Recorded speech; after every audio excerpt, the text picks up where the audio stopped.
முருகா.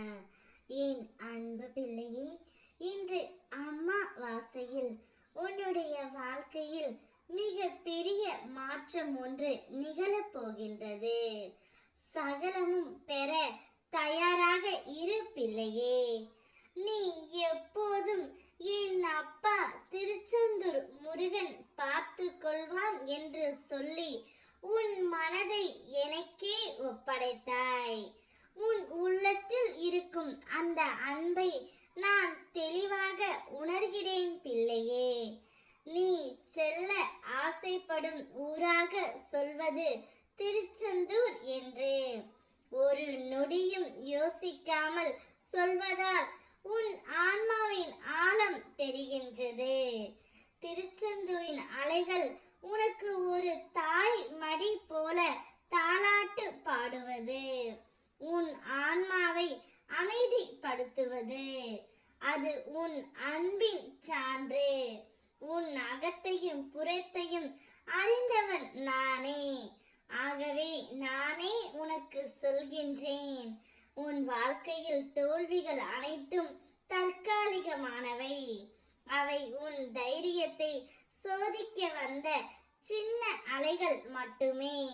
ஆனால் உனக்காக காத்திருக்கும் வெற்றி அது நிரந்தரம்.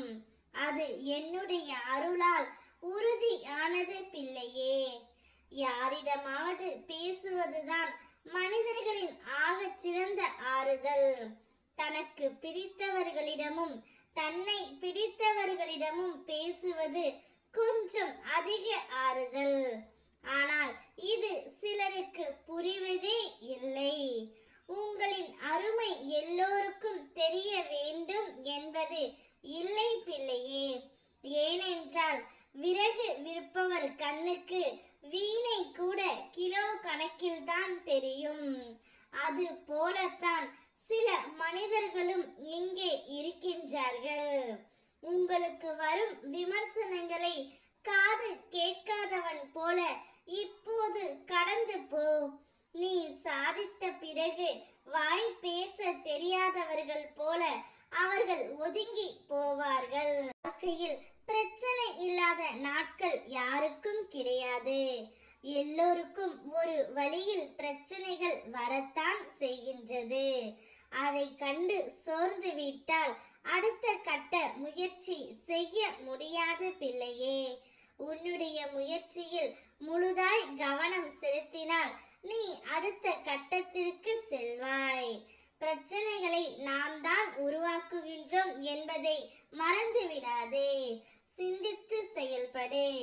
இன்றே உன்னுடைய வாழ்க்கையில் ஒரு அற்புதம் நிகழ்த்து நீ சந்தோஷமாக இருக்க போகின்றாய். சந்தோஷத்தில் சகலமும் பெறுவாய் என்னுடைய அருளால். ஓம் முருகா.